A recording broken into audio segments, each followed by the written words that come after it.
I've got a bus that says, "Don't be deceived, Alcoholics Anonymous is dangerous," or they see it on my T-shirt that says it. Why do you say that? Wait, he has a bus? Did he just say he has a bus that says, "Don't be deceived, Alcoholics Anonymous is dangerous"? I'm obsessed. Can you imagine putting that on a bus? Like, oh my God, so good. Hello, welcome to Sobriety Bestie Podcast. My name is Kirsten, and I'm so excited you are here today for this reaction episode. It's not quite AA propaganda because this is a deconstructor that was recommended by a commenter on YouTube. I love your recommendations. I love feedback. So if you have any videos you want me to consider doing a reaction to or that are AA propaganda, definitely let me know in the comments. This video is called Alcoholics Anonymous is Dangerous Part 1. It is from December 1st, 2013, and it's from Jim Battle, YouTube. Okay, let's dive in and watch. Hi, my name is Jim Battle, and I'm here today to tell you about a program that has been popularized over the last 75 plus years called Alcoholics Anonymous. Even these treatment centers where people stay for months, 30 days, 60 days, 6 months or whatever, that use Alcoholics Anonymous, they're part of this problem too that I'm about to explain to you. I'm going to base what I'm going to say on an article written by a man who calls himself Orange. You can actually go to his website. I recommend it. It's called the Orange Papers, like the color on. Legit, Orange Papers are such an eye-opening website. Did you read the Orange Papers? Let us know in the comments what you think about Orange Papers. Orange and papers, like a newspaper. The Orange Papers. Type in Orange Papers and his website will come up. And he has an article. He has a lot of articles, but this one in particular is titled, "What's Wrong with AA?" What's wrong with AA? The whole thing is that you just get this, folks, because we've been fooled for a long, long time. 75 years is a long time to think one 90 way years now, about yeah. something and to find out it's not so. This program is not at all what it's presented itself to be and what it is. It's a shock, to be sure. Otherwise known as mind fuckery, to crawl out of Alcoholics Anonymous and to realize that it's not true. Appears to be. And you'll see that as we move along. But I'd like to start out by reading step 4, made a searching and fearless inventory of ourselves. Well, that's what we're going to do. We're going to make a searching and fearless inventory, but not of ourselves. We're going to make one of Alcoholics Anonymous. I'm totally vibing. This is so great. Let's see what this thing, let's give it a good examination and see what it's really all about. And by the way, these are things you can look up for yourself. The first thing that I want to point out that's wrong with AA and all these other 12-step programs is that it doesn't work, folks. You know, every meeting, I was there 23 years ago. I thank God I escaped before I got so brainwashed and so deceived that I'd still be there today and maybe relapsing and going on these drinking binges or drug binges and possibly even dead if I had continued in this thing. But, you know, what you hear over and over, it works if you work it. It works if you work it. I mean, you just hear that over and over in the meeting. So, but I'm here to tell you, it doesn't work. Yeah. And I want to say this. I'm talking to Christians and non-Christians. You don't have to be a Christian to see some of these just common sense, basic truths that this thing is dangerous and it's deceptive. And Dangerous and deceptive, 100%. Need to be aware of this thing and stay away from this thing and warn other people about this thing and not have these programs in our churches. The Bible says have. Wow, I haven't thought about that point yet, that AA could be in churches. I've not really gone to churches. That's not my background. So I didn't think about how, I know AA has infiltrated lots of different institutions, but I hadn't thought about how they infiltrate churches other than utilize their church basements, obviously. No fellowship with the unfruitful works of darkness. That's Ephesians 5:11. And what they're saying is, don't participate in something that's based on deception and lies. And not only is it saying that it's a work of darkness, but it's unfruitful. It's not doing any good. As a matter of fact, it's doing harm. And the Bible says, this verse says, don't participate in that. But yet, and we've got thousands of churches around the United States, and I don't know what's happening in some of the other countries, but I'm assuming it's the same thing, that some of these churches are actually letting this cult, let's just call it what it is, this religious cult, set itself up inside their buildings. Okay, so I'm totally curious if you go to church, and if you do, is AA in your church? Let us know in the comments, because I've never heard of that before, but I have no experience to even reference that. So if you do go to church, or you have been to different churches and AA was a part or affiliated somehow with your church, let us know in the comments. I'd love to hear that. They're actually renting them rooms. Churches are. Oh, yeah. Look, I'm a Christian. By the way, I'm also a preacher. I'm a Christian preacher. Okay, so maybe he is talking about the church basements. Maybe that's what he means here. Because obviously my home group was in a church basement. Like obviously we've been to church basements. A lot of us who have been to AA have been inside church basements. AA is obviously in other places too, like clubhouses typically aren't church basements. But okay, maybe that's what he means here about churches being affiliated with AA. I wasn't sure if he meant like they announce it at the podium, like during church, or what. So I'm a little bit, I guess more will be revealed. We'll keep watching. So, I'm not an atheist here, angry, I hate churches. And so that's why I'm just going to tell the truth where it needs to be told. Hey, all guilty parties need to be held accountable in this situation, in this problem that we have here with these meetings, with these programs, with these support groups. It doesn't work. The statistics actually show that it doesn't work. Go to the orange papers and look at the research. And you'll see the thing is that this program has presented itself as though it's a medical answer, a medical/spiritual answer. But it tries to sound scientific, in its solution. And the Bible calls that science falsely so called. We're supposed to be warning people about science, falsely so-called, or false science, false knowledge. They pretend that they have this knowledge about what problem you have, and we're going to talk about that. And you've heard it, the disease idea. You've got a disease and you need to recover. I love that, the disease idea. Exactly. It's an idea. Totally. Yeah. And the way to do it is to work these 12 steps. Well, look, there's no evidence that those steps work. You're just simply taking the word of these people who have actually been misled. They actually know how to trick you into believing that it works. The thing is that not only have we been tricked into believing that it works, but a lot of us turn around and trick other people, because I sponsor people in AA.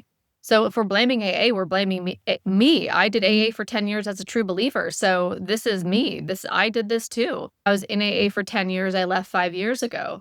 But yeah, we're tricked, or it's called indoctrinated, and then we turn around and indoctrinate others. But another reason that I'm saying something's wrong with AA is because it hurts people. Yep. It kills. Yeah. It actually kills some people. Yep. The statistics actually show that. And the Bible even says that the thief, talking about the devil, comes only to kill, steal, and to destroy. The Bible has already told you about this sort of thing, this kind of deception. But then even the research is supporting it. What more do you need to act upon this and stop participating in it, sending people to it, praising it, letting it in your churches? Yeah, all of this. Instead, what you should be doing is warning people.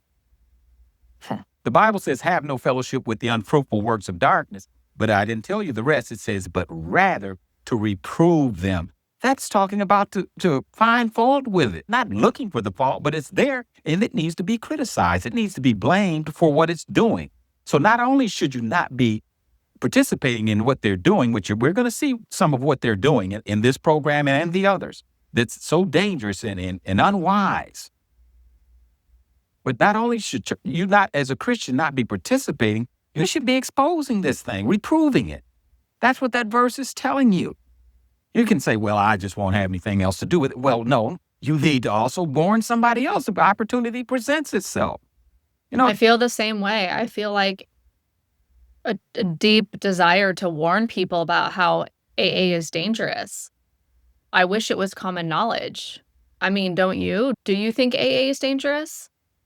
I think that there should be informed consent. Like, here are the potential dangers. Here's how it's destructive. Here's, testimonies of people who went and hated it and people who went and loved it or whatever. Like, give us a fair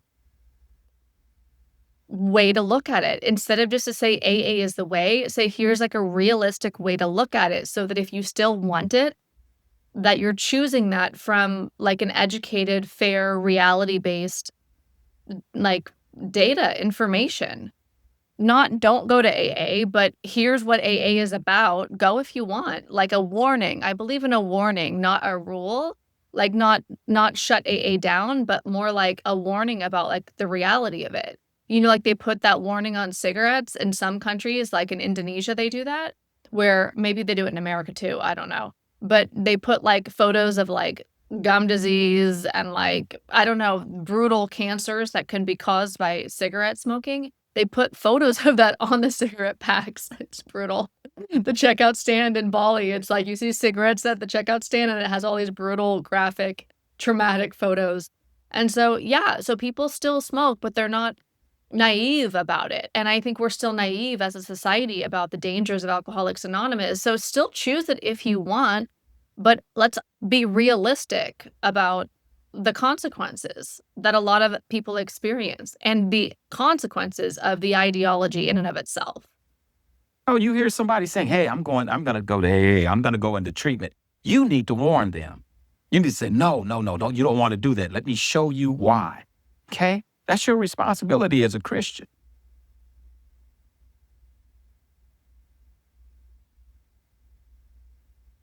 I said it kills people. Okay, that's why. What a charge. Well, look, think about it. First of all, the death rate shows that, and we'll talk more about the death rate when studies are done of this thing. It's a high death rate. Can you imagine? Because so many people say AA saves lives or AA saves millions. Can you imagine if the propaganda was the opposite and it was AA takes lives or AA kills thousands or tens of thousands or whatever? I don't know what the death number is. Obviously, they don't save millions, right? Some people do feel like AA saved them. And, who are we to argue with that if somebody really believes that? But there's also people that are probably no longer alive, that it's probably huge in part due to the undue influence, the mind control and ideology, the pervasive ideology of Alcoholics Anonymous.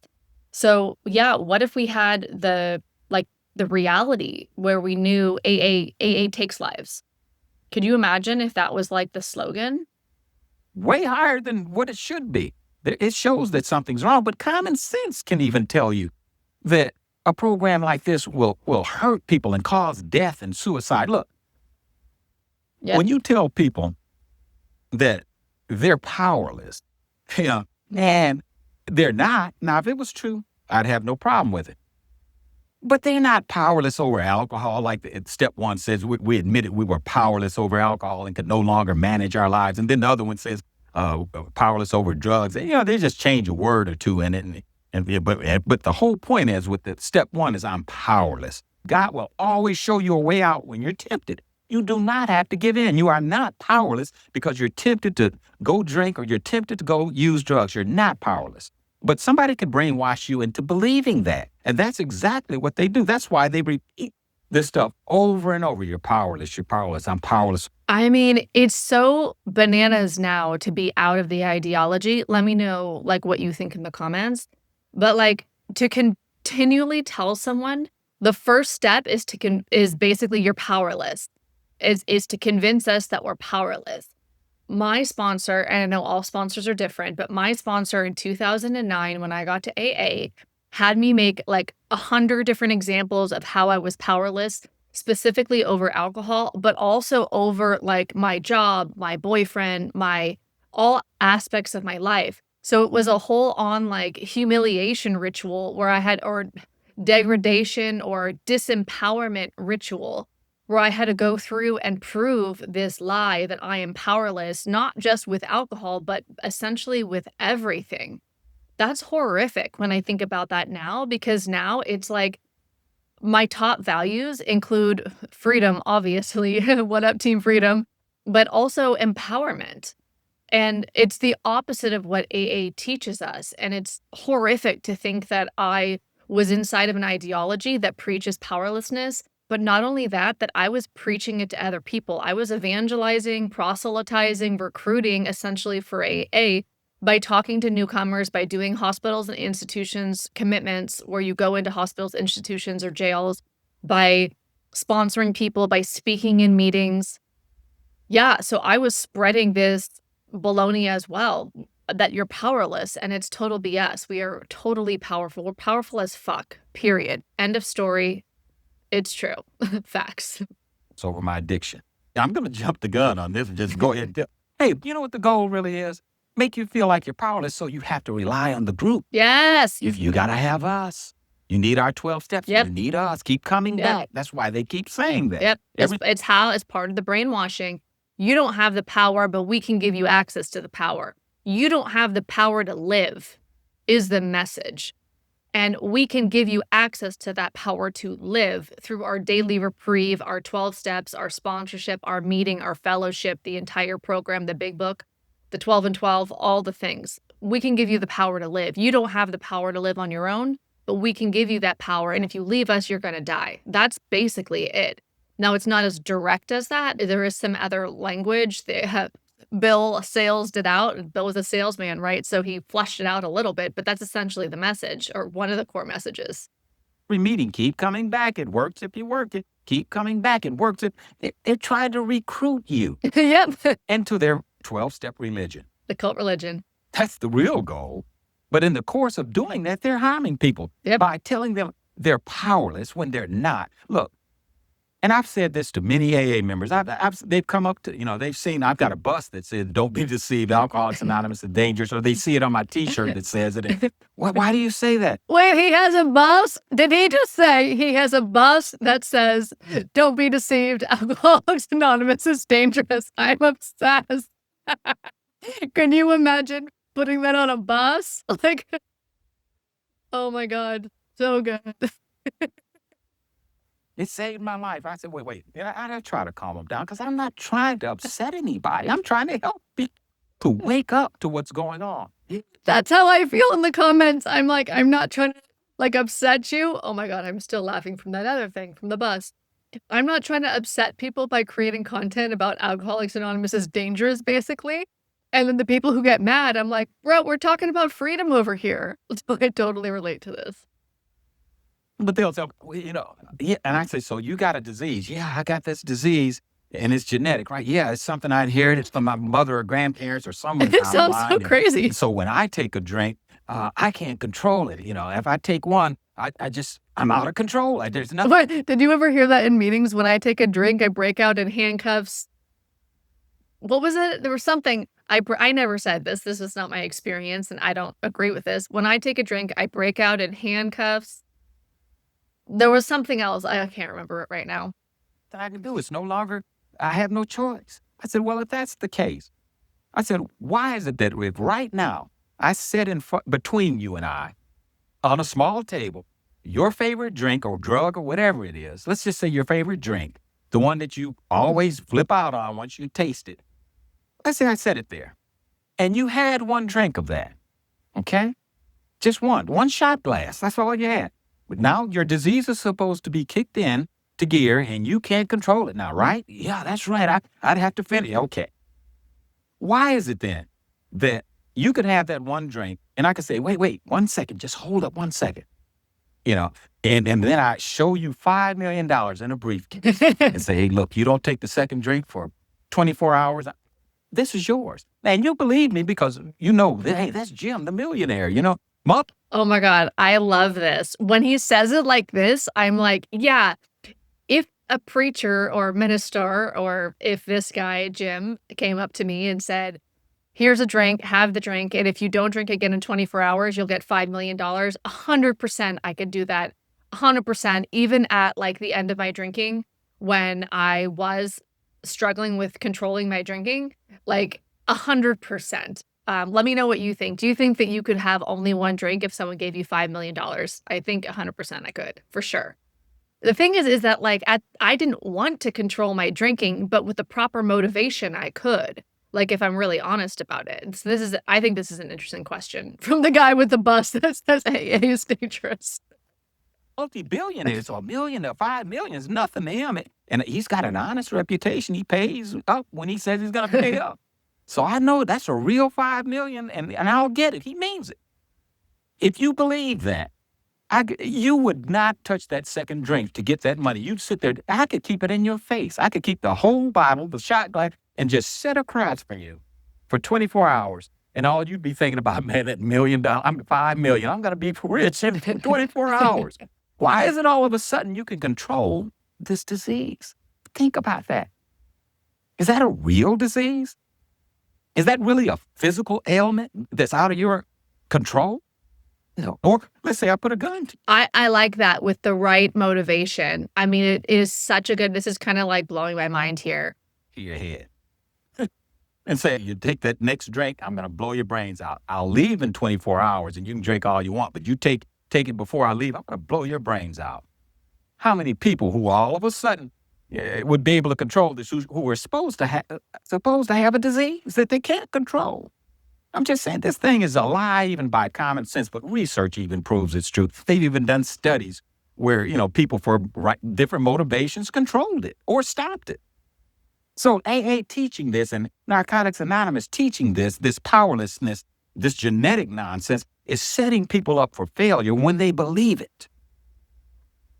I get so many comments and DMs about this, that people believe that AA is saying the whole powerless baloney, that is setting up people into a self-fulfilling prophecy, that then when they do drink, they say, fuck it and keep going and keep drinking and it gets really bad. Or that they assume that there is no other choice and then once they do drink like that, then they have to go back to AA because they believe it. And so I've gotten so many people who have reached out to me saying that they've relapsed in and out of AA for like 5 years, 10 years, 20 years. And only when they decided that it was all bullshit and try a different way that they actually got sober and their life got better. So I know that's all anecdotal stories and stuff, but this is just really powerful to me, what he's saying. What do you think? Let us know in the comments. They go out and maybe have one drink for some reason, and I'm not for drinking as a Christian, but, still, they go out and they have one drink, and then they don't even try to not take the second. They don't even think they can, so they make no attempt to say no and throw the bottle down and say, I'm not going back down this road. That's it. No, they don't think they can. How many people have believed that lie, gotten drunk when they didn't have to, and gone and killed themselves in a car accident or killed somebody else or committed suicide because they got so depressed? I'm saying that makes this program and programs like it responsible for the deaths of some people. By 100%. 100%.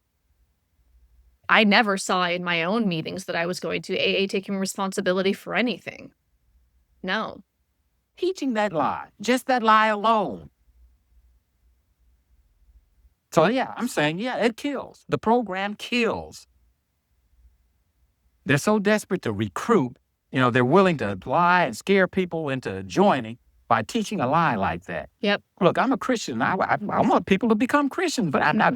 Dr. Silkworth is the one that got Bill all hopped up onto that. So he basically said, Bill, you're having no success proselytizing, preaching religion, and having a white light experience with God to get sober like you had in the town's hospital, allegedly. Tell them that they have a fatal progressive disease and it'll kill them.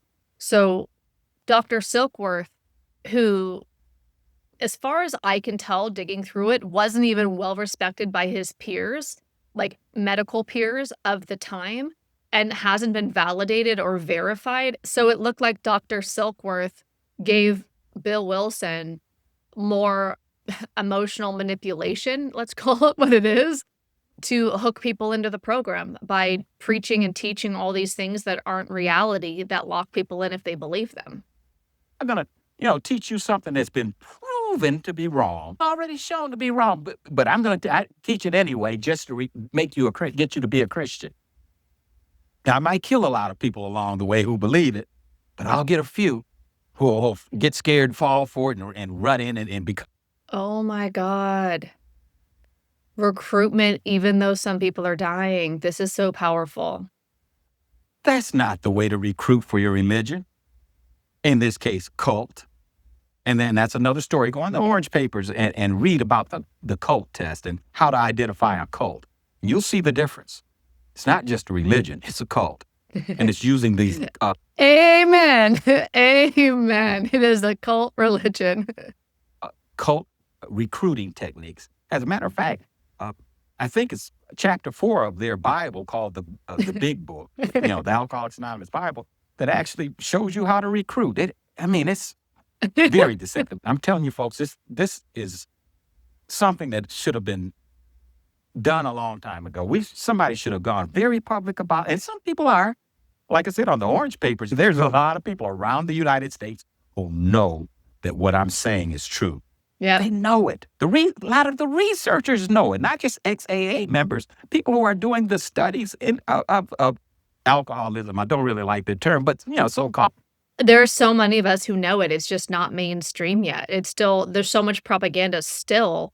I just watched a show on Netflix that was talked about AA is the way, essentially. It was kind of a horrific show. I can't believe I watched it. It's called The Waterfront, not the Marlon Brando movie, but they were talking about AA and NA as the way, talking about the disease model and going to meetings and all of that. And so it's still in common culture when people talk about getting sober in Hollywood media, whatever, they usually refer to AA. I've never seen a TV show or a movie talk about smart recovery or another methodology, really, or Sinclair method or whatever. I see AA. That doesn't mean it doesn't exist. It just means that I haven't seen it. I've seen only AA over again, hammered into our heads. All alcoholism and addictions, they're doing the studies. And they're I like how actually he was doing alcoholism in quotes. That's the same way I feel about it. This isn't true. AA is wrong. But will AA change it? No. They're not going to change it because it works all right. It works for them. It works if you work it for them. Program working for you, program's working for them. It's recruiting and building the fellowship, building the cult, adding more people to it, and killing people in the process with the one lie I've already shown you. One thing Adolf Hitler said. Wow. I'm not a Hitler fan, by the way, but this was true. The big lie. He used this. He said, if you tell a lie long enough, loud enough, and often enough, people will believe it. Oh, yeah. And that's exactly what these programs do. It's the repetition of the lie. This is how the brainwashing works, the mind control. We get to AA, they're like, yeah, but we need to be brainwashed. That's the culture. And then they keep repeating the things over and over and over again, the ideology like that we're powerless, fatal progressive disease, all of the baloney. And then anytime we have doubt comes up or critical thinking comes up, we get the thought-stopping technique. So live and let live, turn it over, pray about it, keep coming back. It works if you work it. So all the thought-stopping techniques like the slogans shut up our critical thinking so that we just become sheep, mindless, doing the program under these false pretenses, these lies, essentially, that we're going to die if we don't do all this stuff. It's the brainwashing, the repetition. We've heard so much. It's saving lives. It saved millions of lives. I'm going to explain to you actually what goes on, why you've got so many people testifying that AA saved their life and is keeping them alive. That if it wasn't for AA, I'd be dead now. And I got to stay in this thing or I'll die. I'm going to explain to you why they believe that, even though it's not even true. But they're afraid that, man, I leave this cult, that I'll die or I'll go back to prison for the rest of my life or something bad's going to, because they actually tell you, hey, the consequences are jails, institutions, and death. Yeah, I genuinely believed that I was going to die if I left AA. When I left AA, I was thinking I might be making the worst mistake of my life. I was terrified that I was going to die. And so I hired a therapist to kind of sort through that. Like, do you think I'm gonna die? Am I gonna die? What do you know? What research can I look into? Help me out here because I believed it. The first part of my deconstructing was to get rid of that lie out of my head that to leave us to die. They just stress that at the meetings. And the courts are behind it, by the way, folks. And that's another problem, these Yep. drug courts, and not even just the drug courts, but courts in general, but specifically these courts called drug courts and DUI courts who mandate people to nonsense like this. Dangerous stuff. It's not even just nonsense, it's dangerous. If it was just nonsense, I'd probably just laugh it off and just tell folks, look, you need to, it doesn't make sense. Leave it alone. But this is killing people. Yep. It's hurting. It's breaking up families, Yep. causing so much grief. I get so many people reaching out to me about the breaking up families thing, saying that they lost their best friend to AA, meaning that when their friend or their family member or their spouse joined Alcoholics Anonymous, that it broke up the relationship because of the cult dynamics. So they lost their spouse to AA, they lost their, I mean, these people are still alive, but are brainwashed and basically inducted into Alcoholics Anonymous. So their spouse, their kids, their family members, their friends, like a lot of people tell me who are in AA is not a cult because it doesn't block you from family and friends. And I'm like, yeah, it does. It actually blocked me from family and friends. I have relationships that are no longer in my life because AA told me that I had to get rid of them. Now I know everybody has a different experience in AA, but I do get a lot of a lot of anecdotal like stories about people who lost somebody to AA ideology. That you've never heard of because they're not going to take responsibility when the man or woman commits suicide. No, AA does not take responsibility. Not at all.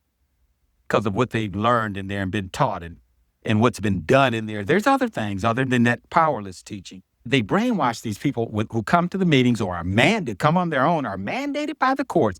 First of all, think about it. The courts are mandating people to go to a religion. That's against separation of church and state. First Amendment rights, freedom of religion.